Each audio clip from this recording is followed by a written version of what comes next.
Hi, Ashley Jones here, and I want to speak with you today about wrist fluidity.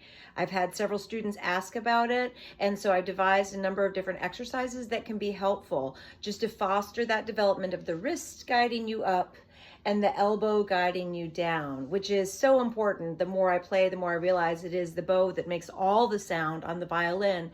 So the more fluidity we have in the wrist in particular, as well as all the hinges of the bow arm, shoulder, elbow, as well as the fingers and the joints on all of the hand and wrist, are going to help us to get better tone with our violin.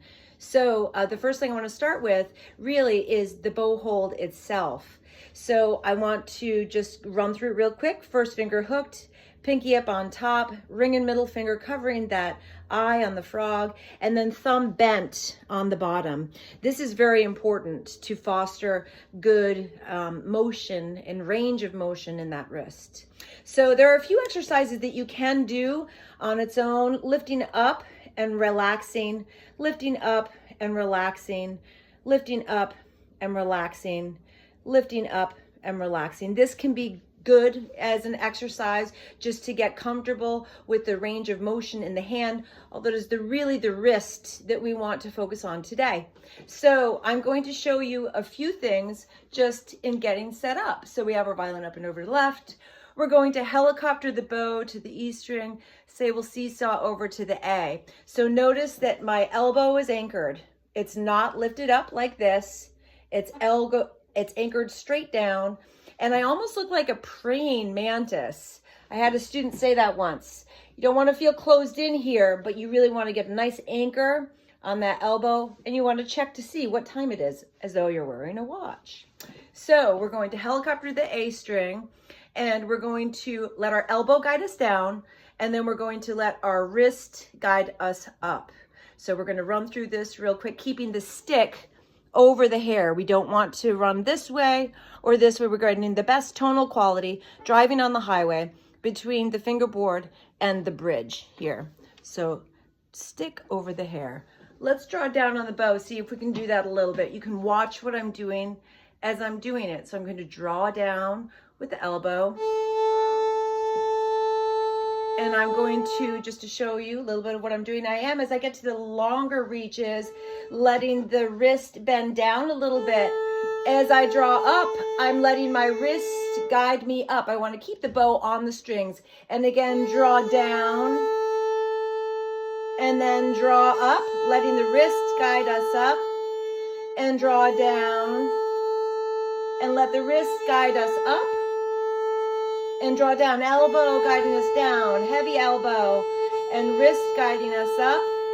Draw down and draw up.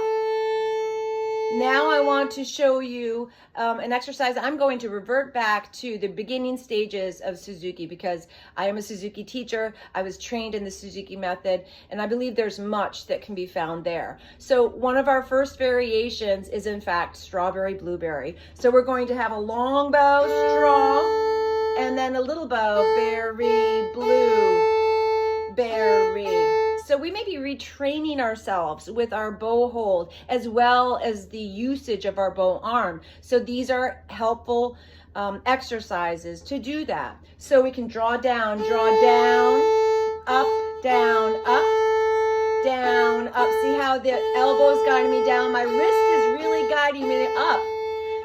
Jello blue, and up, and down, and then up, and down, and up, and down, and then up, and down, and then up, and down, and then up.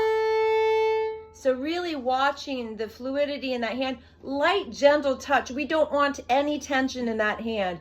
Keeping that thumb bent on the bottom in between the grip and the frog itself. Place the thumb, bend it with the fingers over. Gentle motion, gentle touch. Again, this exercise where you're bringing the hands up and down, up and down, up and down, up and down can also be very helpful. And so too, as we're drawing up or drawing down and then up. There's a little bit of that motion you can see in my fingers as I'm drawing up and down, and then up, and down, and then up. And then from there, we can also graduate to Alligator, another variation on the twinkle melody, which is literally just 16th notes. So alligator, little gator, which is less movement and motion in that wrist, but you can still see that I'm letting my fingers doing a little bit of work, and my elbow is anchored all the way. Stick is over the hair. So these exercises can be helpful. It's bringing us back to Suzuki Book 1.